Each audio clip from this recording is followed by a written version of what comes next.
Good afternoon, everyone, and welcome to Take Action News, the show where we take you through the week's events and tell you how you can take action to influence outcomes. I want to give a big shout out to all of our listeners in Chicago, Chicago's Progressive Talk, the entire Chicagoland area, actually, parts of Wisconsin, Columbus, Ohio, Grand Rapids, Michigan, parts of Oklahoma, and with me, as always, in studio is my Vice President of Technical and Board Operations, Rich Webster. Rich, how are you doing today? I am doing well, Daniel. All right. Can't complain. I'm in the host chair again this hour. I'm very happy to switch places with David Shuster. Though David Shuster is back, you heard him this first hour. He had a wonderful vacation in the Tennessee Smoky Mountains.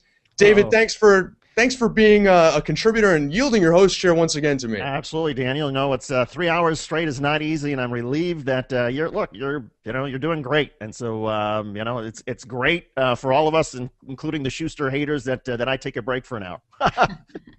Those Schuster haters on Twitter. Schuster gets trolled, and it's because he doesn't pull punches. It's because he's a pugilist on the airwaves.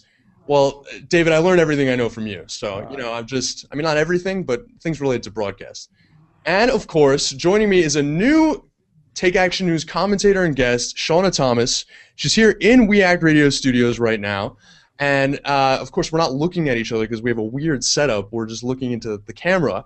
But Shauna is a veteran progressive analyst, strategist, thinker, lobbyist. I knew Shauna from when she was working as PCCC's, the Progressive Campaign Change Committee's lobbyist on Capitol Hill, starting the P Street Project. She's now the founder and executive director of Ultraviolet. Shauna, where can people get active on Ultraviolet, which is a group that fights for the rights of women and women's causes and things that women care about in particular?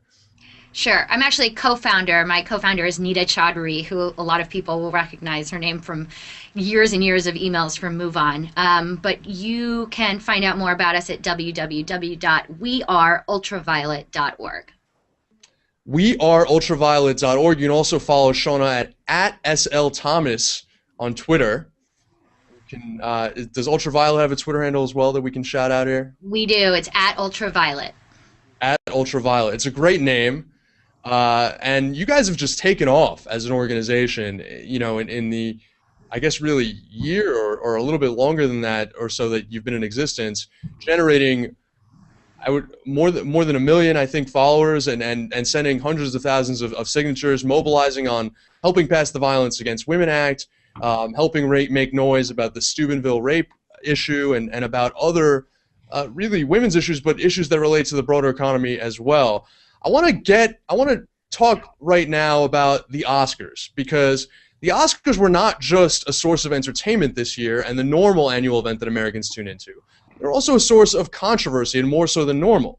That's because the host, Seth MacFarlane, who is the creator of the animated television series Family Guy, caused some controversy with some remarks he made and some of the shtick he did. He made a joke about Jennifer Aniston possibly having done exotic dancing in the past. He made a joke about Quvenzhané Wallis, the young 9-year-old star of the Academy Award-nominated Beasts of the Southern Wild, being a little bit too young for George Clooney in that sense, and some other comments that people interpreted as being offensive towards women, and frankly were. But there was nothing more offensive, quite frankly, than a song that Seth MacFarlane made about women's bodies. Here's a clip of that song. In the movie that we saw your boobs. Meryl Streep, we saw your boobs in Silkwood. Naomi Watts in Mulholland Drive. Angelina Jolie, we saw your boobs in Gia. They made us feel excited and alive. Okay. Now, Shauna, some are claiming that this was acceptable because, in fact, it was in the context of Seth MacFarlane looking at a clip of what he would, this sort of science fiction scenario where William Shatner came back from the future and was telling him, don't do this, you did this and it was awful. And so he was kind of mocking himself. Is that a good excuse?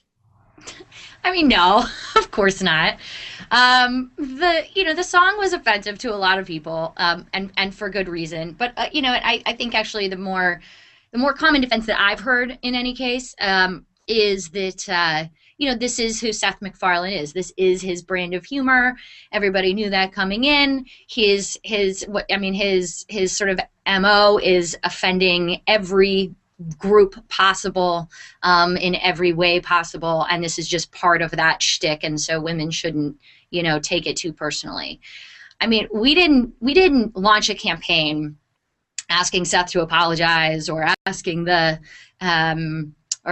Academy to apologize, but not because it isn't, you know, harmful or destructive to women generally for things like this to be passed off as just sort of humor. It was because it is the case that it is his brand of humor, and it requires pointing to a level of sort of structural sexism that exists in our society that frankly, like, most people don't agree, I think, exists, even progressive activists.